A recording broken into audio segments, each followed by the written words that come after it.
Assalamualaikum warahmatullahi wabarakatuh. Bismillahirrahmanirrahim. Hadratin Nabiil Mustafa Sayyidina Muhammadin sallallahu alaihi wasallam wa ala alihi wa ashabihi wa azwajihi wa dzurriyyatihi wa ahli baitihi al-kirami wa ila muallif hadzal kitab. Summa yusalli summa ilah wa summa ilah nas'aluka bi syafaati wa nas'aluka sayyulillahi lahumul fatihah. A'udzu billahi minasy syaithanir rajim. Bismillahirrahmanirrahim. Alhamdulillahi rabbil alamin arrahmanir rahim maliki yaumiddin. Iyyaka na'budu wa iyyaka nasta'in ihdinas siratal mustaqim siratal ladzina an'amta 'alaihim ghairil maghdubi 'alaihim waladdallin. Bismillahirrahmanirrahim. Alhamdulillahi rabbil alamin wa bihi nasta'inu ala umuri dunya waddin. Wassalatu wassalamu ala sayyidil mursalin wa ala alihi wa sahbihi azma'in, amma ba'du. Hadirin jamaah rahimakumullah yang sama-sama dirahmati Allah subhanahu wa ta'ala. Di kesempatan pagi hari ini kita akan melanjutkan kitab fikih tentang masalah jual beli. Sebelumnya sudah kita bahas bagaimana sahnya sebuah transaksi jual beli dengan adanya ijab wa qabul. Ijab dan qabul. Ijab bisa menjadi sah jual beli dengan adanya ijab dan qabul. Ijab timbulnya dari seorang penjual, qabul dari pembeli. Contoh, bisa dikatakan sah jual beli ketika diutarakan ijab. Saya serahkan barang ini dengan harga 100.000, ijab. Si pembeli menjawab, saya terima barangnya dengan harga 100.000, qabul. Maka transaksi ini disebut dengan transaksi yang sah. Salah satu sah syaratnya ijab jual beli adalah ijab dan qabul. Nah, adapun nanti masalah mu'athah yang sudah kita bahas seperti itu tidak ada masalah. Nah, baik. Untuk selanjutnya hadirin, ijab qabul menjadi salah satu sahnya transaksi jual beli. Maka ijab dan qabul ini ada beberapa syarat yang mesti dilaksanakan. Ketika syarat ini tidak ada, maka ijab qabulnya tidak sah. Ketika ijab qabul tidak sah, otomatis transaksi jual beli pun tidak sah. Saya ulangi, syarat ijab qabul itu mesti sesuai dengan aturannya. Ketika syarat ijab dan qabulnya tidak terpenuhi, maka tidak sah transaksi jual belinya. Tuh. Wa syartu syihatil ijabi wa qabulin kaunuhuma bila faslin. Syarat sahnya ijab qabul hadirin, yaitu bila faslin, tidak ada pemisah. Tidak ada pemisah, bisukutin tawilin, dengan pisah yang lama. Yaqa'u bainahuma bihilafil yasir. Nah, ini bagaimana? Syarat ijab dan qabul itu tidak boleh ada pemisah, yang mana pemisahnya ini bisukutin tawilin, dengan diam yang lama. Nah, bahasa ijab qabul ini syaratnya mencakup bukan hanya di dunia perdagangan saja, Pak, tapi di dunia pernikahan. Karena kan ijab dan qabul dalam hal pernikahan. Nah, ini berlaku. Syarat ini berlaku. Jadi gak mesti di perdagangan saja, di dalam pernikahan pun syarat sah ijab qabul ini mesti harus langsung, artinya tidak ada pemisah. Nah, pemisah bagaimana? Pemisah dengan cara bisukutin tawilin, dengan pisah yang lama. Itu ukurannya itu saktatun nupus dengan ukuran 1 kali napas. Nah, ini contoh-contoh. Ini transaksi tidak sah nih. Jadi ketika si penjual memberikan barang ke pembeli, saya jual ini barang 200.000 ijab. Pembeli ngerokok dulu sebatang atau ngopi dulu sampai habis kopi 1 gelas. Saya beli ini barang dengan harga 200.000, maka transaksi ini dikatakan batal. Kenapa? Bisukutin towilin, karena ada jeda yang sangatlah lama.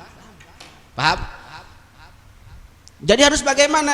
Transaksi yang sah, ijab kabul yang sah itu bila faslin, tidak ada pemisah, baik dari penjagang atau dari pembeli. Jadi harus langsung dengan ukuran saktatun nufus, dengan ukuran 1 kali napas.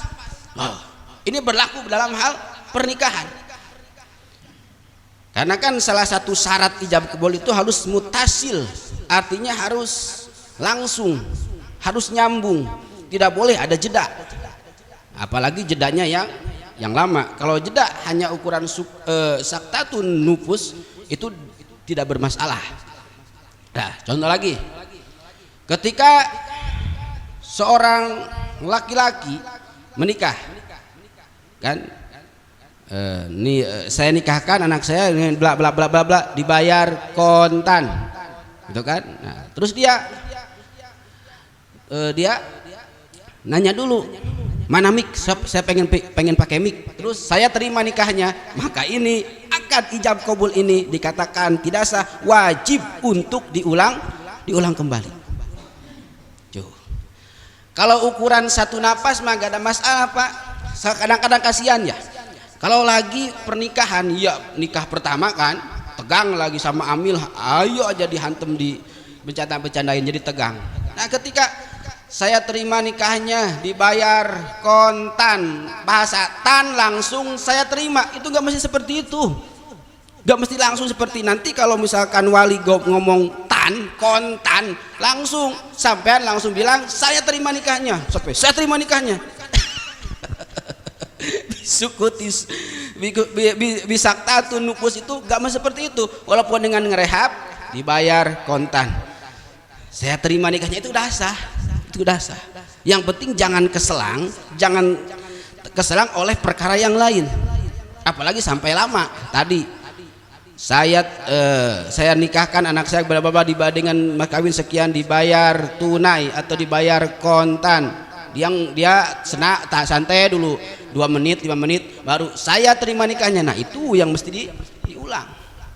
Sama halnya dengan ketika kita transaksi jual beli, Pak.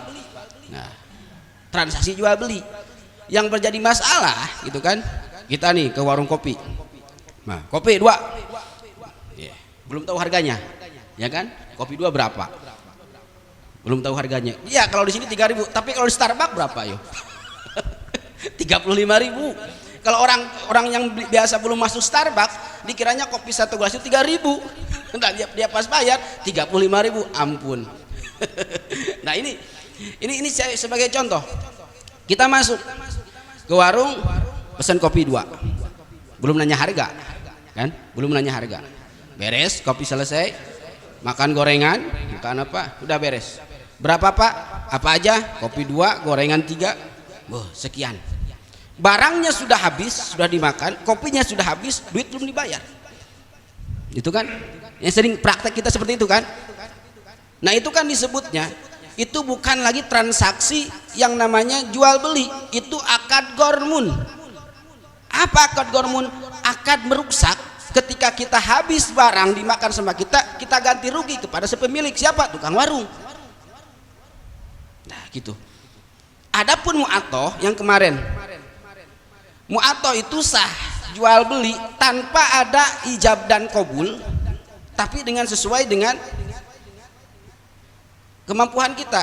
Contoh, beli kerupuk 1.000, ini kerupuknya dikasih duitnya, walaupun tanpa saya terima kerupuk ini dengan harga 1.000, nggak ada seperti itu, nggak ada masalah. Mu'atoh seperti kita beli rokok apa, rokok anu berapa 20.000, kasih duitnya, kasih rokoknya, selesai. Mu'atoh seperti itu gak ada masalah, gak ada masalah. Cuman ketika transaksi yang memang barangnya kecil itu gak ada masalah. Tapi kalau transaksi yang namanya barang gede, seperti kita beli tanah, seperti kita beli motor, seperti kita beli rumah, kalau secara tadi mu'atoh, lempar melempar, saya beli ini rumah berapa nih, 200 juta, kasih duitnya, udah bilang terima kasih, itu nggak sah. Kenapa? Karena tidak ada ijab dan kabul. Paham? Puyeng. Nah. Oke, ijab dan kabul ada. Bapak beli rumah seharga 200 juta. Nah itu kan mesti ada ijab dan kabul. Kalau tidak ijab dan kabul seperti kita beli gorengan, mu'atoh itu nggak sah. Karena ini barang-barang gede. 200 juta. Rumahnya ada. Kata penjual, saya serahkan, saya jual ini rumah kepadamu seharga 200 juta. Nah, si pembeli, saya terima rumahnya dan saya beli rumah ini seharga 200 juta, sah. Salaman, sah transaksi.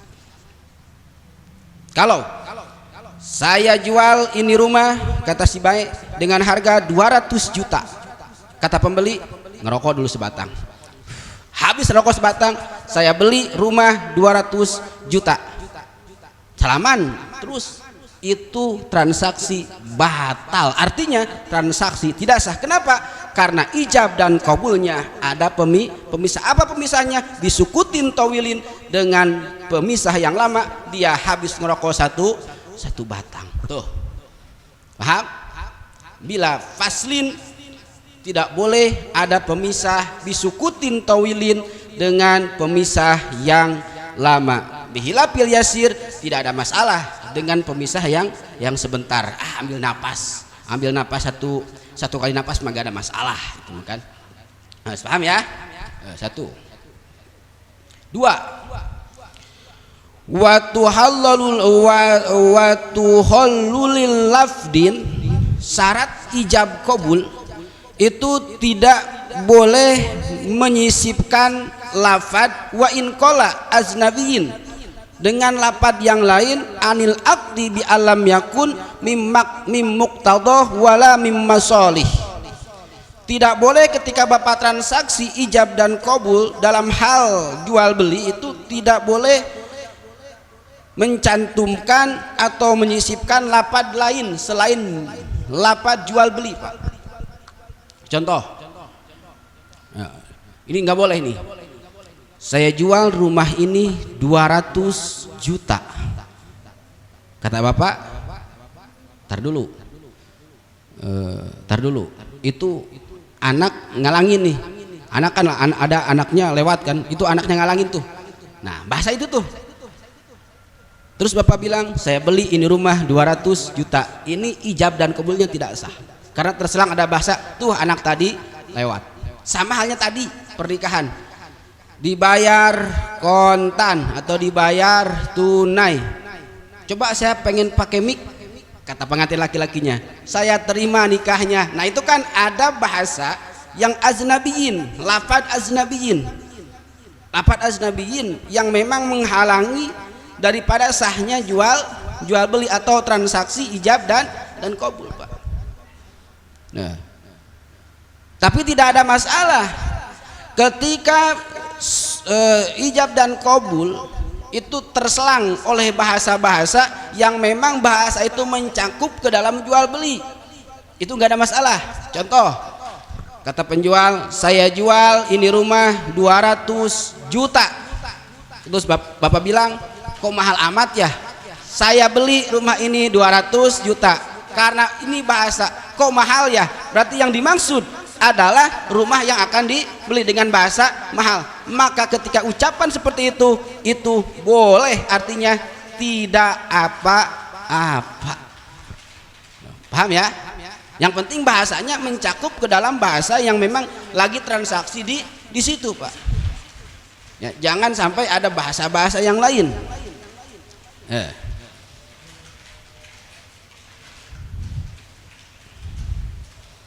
Nah nanti kan dalam hal jual beli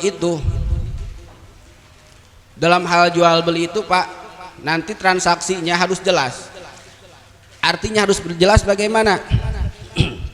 Karena ketika kita mentransaksikan jual beli, berarti akadnya harus akad jual beli.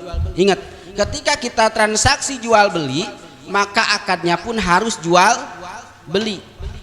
Tidak boleh dengan ada akad yang lain. Itu sangat jauh.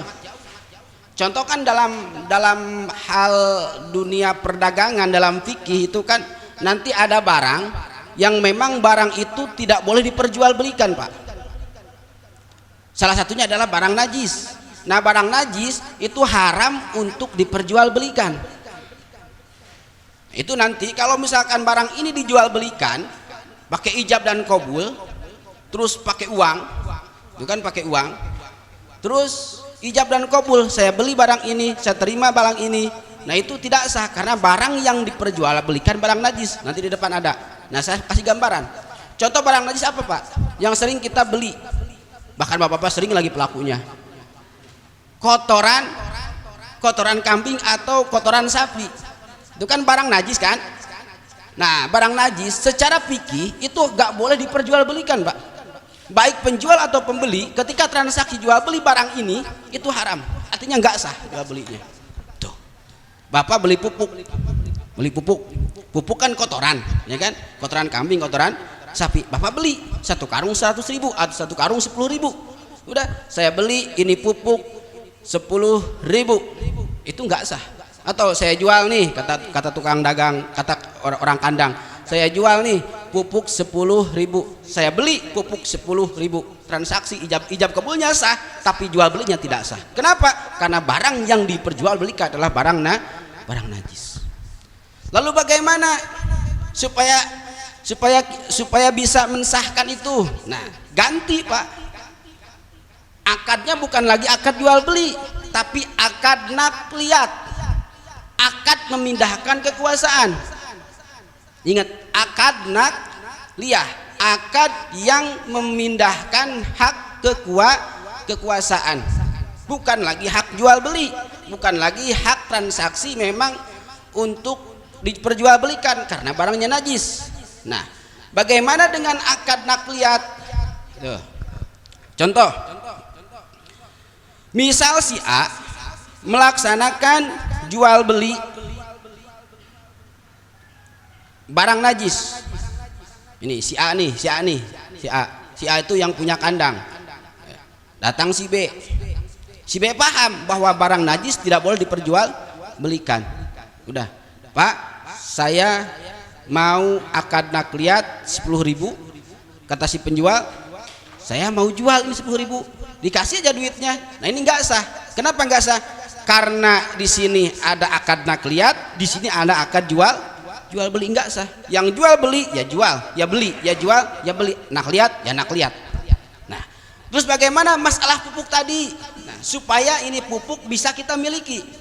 Ya, itu kan kita mah sering salah beli pupuk yang memang pupuk itu adalah barang najis diperjualbelikan. Tadi jual beli ini tidak sah. Nah, karena barang najis itu perlu dengan bahasa akdun nakliyah, akad hak kepemilikan.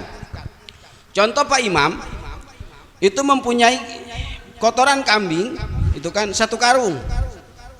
Berarti kotoran kambing itu hak siapa? Milik siapa? Milik Pak Imam. Oke? Saya butuh 1 karung buat pupuk kembang. Saya datang ke kandang Pak Imam. Pak Imam, itu pupuk buat saya ya. Bahasanya bukan beli, tapi buat saya, memindahkan kekuasaan yang tadinya hak milik Pak Imam sama saya. Karena saya butuh, maka saya meminta ke Pak Imam untuk dialihkan itu kepemilikan kepada saya. Kata Pak Imam, oh ya udah silahkan. Terus saya kasih duit 10.000, 1 karung harganya 10.000, 1 karung dihargai 10.000. Oke, nih saya kasih 10.000.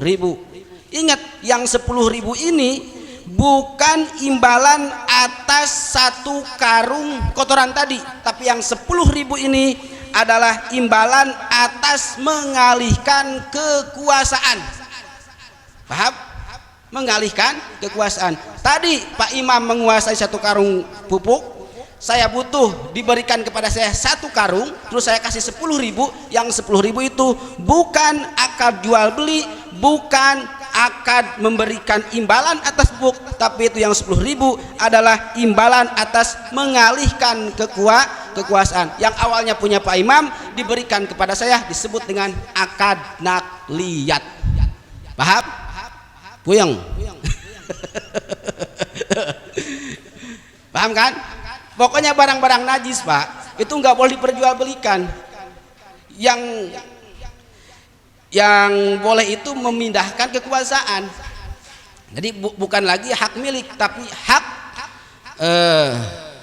hak apa itu ya disebutnya, hak menguasai. Karena kan nanti di depan ada barang yang memang hak dikuasai tapi tidak boleh dijual. Ada barang yang memang tidak boleh dijual sama sekali tapi hak dimiliki. Tuh nanti di depan. Nah, ini masalah akad nakliyat. Nah, terutama akad nakliyat ini berlaku bagi benda-benda yang memang benda-benda itu najis, dikategorikan najis, berarti tidak boleh diperjualbelikan. Tuh, kalau mau tadi akad nakliyat. Tapi ingat, yang punya pupuk Pak Imam harus paham akad nakliyat, saya yang butuh pupuk harus paham akad nakliyat. Kalau misalkan Pak Geduh, Pak Tojaiyah, Pak Imam menjual pupuk kepada saya, di satu sisi saya dengan akad nakliyat, maka ini nggak sah. Dua-duanya nggak sah. Berarti ya jual berarti transaksi jual beli, nakliyat ya nakliyat seperti itu. Paham? Ya. Dan ketika ijab kabul, tuh balik lagi ke ijab kabul. Ketika ijab kabul tidak boleh menyertakan bahasa-bahasa yang memang di luar daripada bahasa transaksi jual beli tadi. Jadi saya contohkan. Dan tidak mesti, Pak, tidak mesti ketika kita jual beli di situ duitnya ada di majelis tersebut, di tempat tersebut. Contoh gini, saya jual rumah ini 200 juta. Saya beli rumah ini 200 juta. Sah? Sah.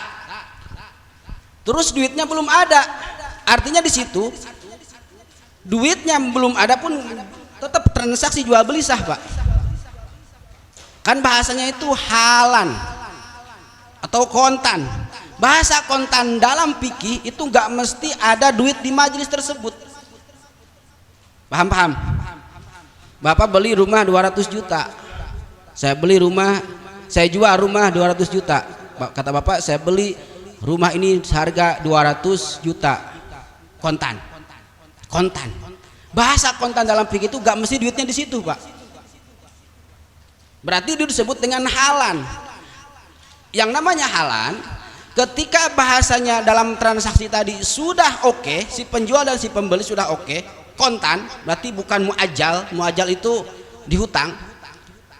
Walaupun duitnya besok atau minggu depan, ketika ada bahasa kontan berarti boleh. Bagaimana boleh? Ketika si penjual menagih kapan saja itu boleh. Itu Bapak wajib untuk membayar karena ada bahasa kontan. Ingat? Ini saya jual rumah ini harga 200 juta kontan. Saya beli rumah ini seharga 200 juta kontan. Sedangkan duitnya belum ada. Transaksinya sah. Nah, tapi besok ketika si penjual meminta uang 200 juta, wajib Bapak kasih. Ataupun setelah 1 bulan wajib dikasih. Itu bahasanya bukan muajal, bukan hutang piutang. Beda lagi dengan hutang piutang, Pak. Di transaksi ini, kalau memang hutang piutang, nih saya jual rumah ini seharga 200 juta dengan tempo 1 bulan. Saya beli rumah ini dengan harga 200 juta dengan tempo 1 bulan. Selesai. 2 minggu setelah transaksi tadi, Bapak ditagih oleh penjual rumah Walaupun bapak punya duit 200 juta, bapak nggak wajib bayar, Pak. Wih, mantep kan?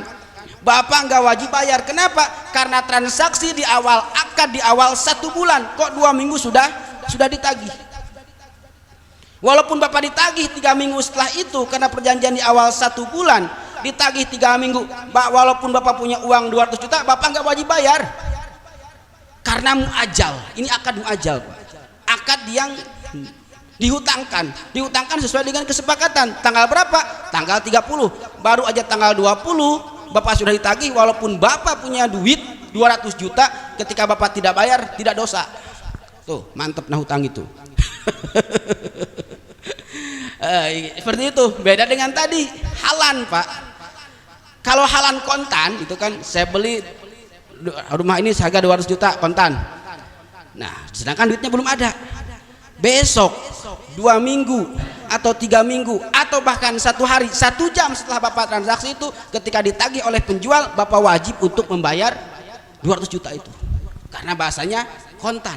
Paham? Nah, kalau kita makan kontan itu kan pahamnya bayar kontan, barangnya ada, duitnya ada. Kontan kan seperti itu kan. Padahal dalam fikih kontan itu ya silakan kapan saja, tapi ingat, ketika si penjual menagih kepada kita dengan bahasa berapa duit pun, ketika di awal akad, maka kita wajib bayar kapan aja. Nah, beda lagi dengan tadi akad muajal, akad hutang pihutang. Nah, nantilah pembahasan lainnya di masalah hutang pihutang. Tenang, ini masalah bab hutang ramai ini tadi. Nah itu, jadi ketika kita punya utang dengan akad di awal bahwa saya bayar tahun depan, dua-duanya sepakat, oke. Nah, ketika 1 tahun berlalu, bapak muflis, artinya bapak tidak punya duit, pas jatuh tempo, bapak dosa nggak? Nggak dosa. Tuh enaknya utang tuh, nggak dosa. Kenapa? Apa mau dikasih, walaupun sudah jatuh tempo tapi duitnya tidak ada, ya sudah selesai. Artinya tidak ada masalah, tidak dosa gitu, Pak. Tidak dosa. Yang dosa itu ketika bapak jatuh tempo ada duit bapak nggak bayar, itu dosa. Nanti nih jenazahnya bakal ngapung di awang-awang gitu kan. Nah, yang mana ketika ada satu perjalanan wajib untuk minta izin kepada orang yang mengutangi. Nah, adapun tadi kalau misalkan bapak punya uang sebelum jatuh tempo, walaupun bapak belum nggak bayar, itu nggak dosa karena belum jatuh tempo. Nah, itu nanti ada di bab muajal, bab tentang akad jual beli yang memang sifatnya adalah hutang pihutang. Lanjut. Yang ketiga, wa yustaratu aidon ayat tawaffaqo maknan la lafdon falau qala bi'tuka bi alfin pazada au naqsin. Syarat ijab kabul harus sesuai dengan apa yang dikatakan oleh penjual, tidak boleh melebih-lebihi atau mengurang-ngurangi. Ketika mengurangi atau melebihi ketika transaksi, maka itu tidak boleh. Contoh, kata mustari, kata si mubai, kata penjual, saya jual rumah ini seharga 200 juta. Kata pembeli, saya terima atau saya beli rumah ini seharga 150 juta. Gak sesuai kan? Kata penjual 200 juta, kata pembeli 150 juta. Itu nggak sah transaksinya, karena tidak sesuai dengan harga yang yang diberikan oleh si penjual. Seperti itu. Atau sebaliknya, saya jual ini rumah seharga 200 juta kontan. Kata si pembeli, saya beli rumah ini seharga 200 juta dihutang. Tuh. Nah, ini kan sudah pegeduk, sudah patojaiyah. Kata pembeli mau dibayar kontan, tapi kata penjual disuruh bayar kontan, kata pembeli disuruh mau ngutang. Nah, ini nanti transaksi ini nggak jadi transaksi seperti itu. Coba kalau ngedit motor, pusing saya mah. Ngedit motor itu gimana itu? Beli kemana, bayar kemana gitu kan? Itu saya jujur nih, saya belum paham masalah kredit motor, belum paham itu. Bapak kan beli motor ke dealer, itu kan ngambil motor ke dealer, bayar ke bank. Terus yang jadi transaksi, bapak itu ijab kabulnya sama siapa? Pusing saya masih itu, belum dapat jawaban itu. Mungkin yang punya kredit motor yang paham lah. Coba pikir Pak, itu transaksi 2 akad loh. Transaksi 2 akad itu haram, itu nggak boleh. Bapak beli motor kemana? Ke showroom. Bayar kemana? Ke bank. Terus transaksi sama siapa? Sama orang showroom apa orang bank? Penjaminnya. Pusing saya Pak. Allahu Akbar. Beli motor ke showroom. Ijab kabul nggak di situ? Enggak kan? Yo, saya perhatikan nih. Saya ngobrol nih sama orang yang suka apa itu? Yang suka ngedit motor. Di situ datang di apa ini namanya di survei apa itu? Di data gitu kan udah. Ini motornya silakan ambil Pak. Transaksinya sama siapa di situ? Terus Bapak bayarnya kalau ngutang itu ya bayarnya ke showroom. Yang punya motor. Lah sekarang Bapak bayar ke bank. Lah bank siapa? Ayo. Allahu Akbar. Nah, pusing lah itu malah. Ya, silakan pikir sendirilah. Intinya ketika 2 akad dalam transaksi jual beli, 2 akad itu tidak boleh. Nah, yang selanjutnya hadirin. Wabila taklikin falayasihu ma'ahu ka'an mata abi pakod bi taka. Syarat ijab dan kabul itu tidak boleh digantungkan kepada salah satu orang. Tidak boleh transaksi jual beli ijab dan kabul itu menggantungkan kepada satu orang. Contoh gini, saya jual rumah ini 200 juta nanti jikalau bapak saya meninggal, saya beli rumah ini 200 juta. Nah, bahasa ini berarti tidak sah. Fala yasihu, enggak sah. Karena ini menggantungkan jual beli kepada salah satu orang. Saya jual ini motor 2 juta rupiah jikalau bapak saya nanti wafat. Bapak bilang saya beli motor ini seharga 2 juta, transaksinya enggak sah. Ya udah kalau mau dijual nanti aja kalau bapaknya sudah meninggal, jangan di situ transaksinya. Betul enggak? Ya sudah nanti aja jualnya. Ketika bapak sudah meninggal, jangan ada bahasa seperti itu. Atau lagi, saya jual motor ini 2 juta jikalau nanti turun hujan. Tuh, jikalau nanti turun hujan. Hujan enggak turun-turun gitu kan. Hujan enggak turun-turun. Terus bapak bayar. Saya bayar 2 juta ini ketika hujan sudah turun, enggak sah transaksinya Pak. Nah, nanti aja kalau mau syaratnya harus hujannya nanti pas hujan aja nanti. Atau nanti ketika bapak di sini kan disebutkan ka'an mata abi faqad bi tuka. Seandainya jikalau bapak saya meninggal, maka nanti saya akan jual ini rumah. Ya sudah nanti aja. Nah, adapun nanti kalau transaksi seperti itu, maka ini transaksi dikatakan batal, artinya tidak sah. Yang terakhir, wala takitin kabi tuka hada syahron. Tidak boleh transaksi atau ijab dan kabul itu dengan membatasi waktu. Hada syahron, misalkan 1 bulan, atau kabi tuka hada syahron. Saya jual barang ini hada syahron 1 bulan, itu enggak sah. Nah, ini saya jual ini rumah kepada bapak seharga 200 juta dengan waktu 1 tahun. Tuh, bapak bilang saya terima ini, saya beli rumah ini 200 juta dengan harga 200 juta 1 tahun. Itu nggak boleh. Nah, kenapa kok jual tapi nanti bakal diambil lagi? Jadi jual memakai tempo 1 tahun, artinya barangnya nanti bakal diambil lagi dalam waktu 1 tahun gitu Pak maksudnya. Paham? Jual tapi dengan waktu 1 tahun, bukan bayarnya tapi barangnya. Bapak beli motor, bapak jual motor, tapi jual bapak itu hanya 1 tahun. Saya jual nih motor kepadamu 1 juta, tapi dengan waktu 1 tahun nanti saya ambil lagi. Nah, itu kan gak sah. Itu bukan transaksi jual beli, tapi itu transaksi gadai atau izaroh, bisa ya kan? Lah, yang namanya jual beli Pak, itu kan tamlik wa tamalluk, memiliki dan mengalihkan kepemilikan. Itu ijab kabul, itu transaksi jual beli. Berarti ketika dibayar, ketika bapak jual Terus ketika seseorang membayar kepada kita, berarti hak kepemilikan yang tadinya milik bapak dibeli oleh orang lain, berarti hak kepemilikannya pindah kepemilikannya kepada orang yang sudah selesai, nggak ada lagi masalah urusan mau diambil lagi atau dibayar lagi, nggak ada masalah. Ya, jadi jangan sampai ketika kita mau menjual motor kepada si A, nanti dalam kurun waktu 1 tahun diambil lagi.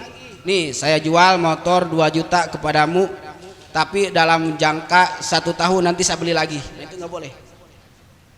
Karena sudah kepemilikannya berpindah. Yang namanya transaksi jual beli, ketika dijual, dibeli, berarti barangnya sudah hak si pembeli, bukan lagi hak kita. Adapun nanti masalah 1 tahun 1 bulan itu masuknya ke dalam akad gade, bukan lagi akad jual beli.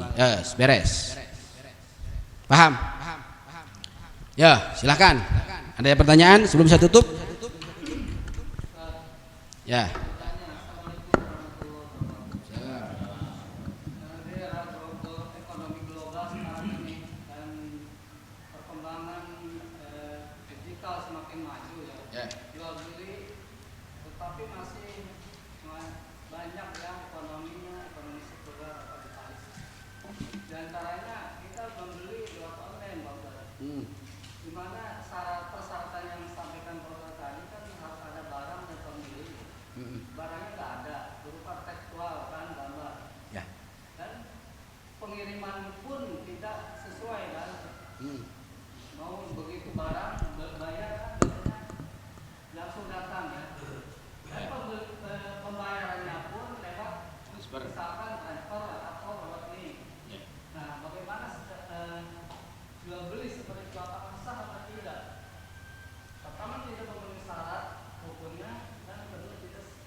Masalah transaksi jual beli online. Ya, sebelumnya kita bahas tentang masalah jual beli itu syaratnya adalah ridho birido, harus ada ridho dan ridho. Ridho dari pembeli, ridho dari penjual, ridho dari pembeli. Kalau misalkan salah satunya nggak ridho, berarti transaksi nggak sah. Itu poinnya. Nah, ketika kita masukkan ke dalam kategori transaksi online, Lazada misalkan, Shopee misalkan kan, terus kita cuma lihat barangnya saja, gambarnya, bukan barangnya tapi gambar. Terus kita oke, ini saya minat nih, transfer atau COD. Pas datang barang tidak sesuai, ya kan, dengan digambar. Nah, berarti ini akad memang tidak sah. Akadnya tidak, karena ada salah satu dari pembeli itu dirugikan itu nggak sah. Seperti itu. Berarti yang dosa siapa? Ya penjual. Tapi kalau kita globalkan, bagaimana secara hukum ketika jualan online sah apa enggak? Sah secara hukum online, tapi dengan sesuai yang digambar seperti ini, terus yang datang pun sama, harganya sesuai. Nah, ijab kabulnya bagaimana? Kan Bapak bayar COD nih, bayar ke kurir, bukan ke toko kan, tapi bayar ke kurir. Nah, si kurir pun memberikan barang si penjual pun memberikan barang ke siapa? Ke kurir. Berarti si kurir ini menjadi wakil, baik wakil dari penjual atau wakil dari pembeli. Itu boleh, karena ada wakil. Apa bayar nih 100.000 ke si kurir, bukan ke toko kan, tapi ke kurir. Itu disebut dengan muwakil, orangnya mewakilkan. Berarti itu sah bayarnya. Yang penting barangnya sesuai dengan yang kita itu sah, tidak ada masalah. Yang penting sesuai dengan yang diharapkan. Adapun nanti ijab kabulnya ya sama kurir, bukan sama toko. Karena toko tidak ada kan, berarti penjual dan pembeli itu diwakilkan melalui kurir. Paham nggak? Nah, kurir. Nah, itu. Yang tidak boleh itu gini, Pak. Apa itu disebutnya marketplace ya? Nggak paham lagi ya? Gaptek. Ini seseorang menawarkan barang kepada kita. Ini online nih. Seseorang menawarkan barang kepada kita. Udah barang melalui gambar, bukan barang, gambar nih. gambar barangnya seperti ini, ya sudah. Sedangkan dia itu gak punya barang, hanya sebatas gambar, ya kan? Terus bapak beli, bapak bayarnya ke yang menawarkan, tapi barangnya dari toko lain, itu gak sah. Nah, paham kan? Ada seperti itu? Atau bapak gini, bapak jadi calo, itu sama, bapak jadi calo. Nih, saya nih nawarin barang nih, apa nawarin barang, apa sarung, berapa nih? Yang ini 100.000, yang ini 200.000. Sudah saya beli nih. Nanti yang bapak bayarnya saya bayarnya ke bapak, tapi datang barang dari sono, walaupun sesuai itu nggak sah. Nah, karena kenapa? Karena si penjual itu nggak punya barang. Lah mau beli apa? Coba misalkan kalau tokonya kebakaran, terus bapak bayar, tokonya kebakaran, atau hukum mana? Nah, itu disebut dengan dua akad. Bapak bayarnya ke sana, tapi barangnya di sono, gitu kan? Itu nggak sah. Terus bagaimana? Yang menjadi sah itu ya bapak beli dulu barangnya, bapak jual lagi. Kalau mau, bukan jadi calo dagang dengan bermodalkan gambar dan kuota, gitu. Itu kan modalnya kuota doang sama gambar. Barangnya di sono tahu dari mana? Kalau itu ya bapak beli dulu. Ketika sudah dimiliki sama bapak, boleh bapak jual. Nanti di depan ada, tidak boleh menjual barang orang lain tanpa sepengetahuan yang punya barang kita jual, itu nggak boleh. Paham? Masih ada lagi? Cukup? Ada? Udah ya? Baik hadirin jamaah rahimakumullah, insyaallah nanti akan kita bahas tentang syarat penjual dan pembeli. Siapakah yang memenuhi syarat dan siapakah yang tidak boleh menjual, siapakah yang tidak boleh membeli. Nanti akan ada syarat penjual dan syarat pembeli. Wallahu a'lam bishawab. Allahumma sholli ala sayyidina Muhammadin fil awwalina wal akhirin wa barik wa sallim radhiyallahu tabaraka wa ta'ala an kulli sahabati Rasulillahi azmain. Allahumma hdina siratal mustaqim, Allahumma hdina siratal mustaqim, siratal ladzina an'amta 'alaihim nabiyina wasiddiqina wassyuhada wassolihin wa hasuna ulaika rafiqa. Dalikal fadlu minallah wa kafa billahi alima. Wa sholli wa sallim ala jami'il anbiya'il mursalin walhamdulillahi rabbil alamin. Mohon maaf atas segala kehilapan. Bila taufiq wal hidayah. Assalamualaikum warahmatullahi wabarakatuh. Sallallahu Rabbuna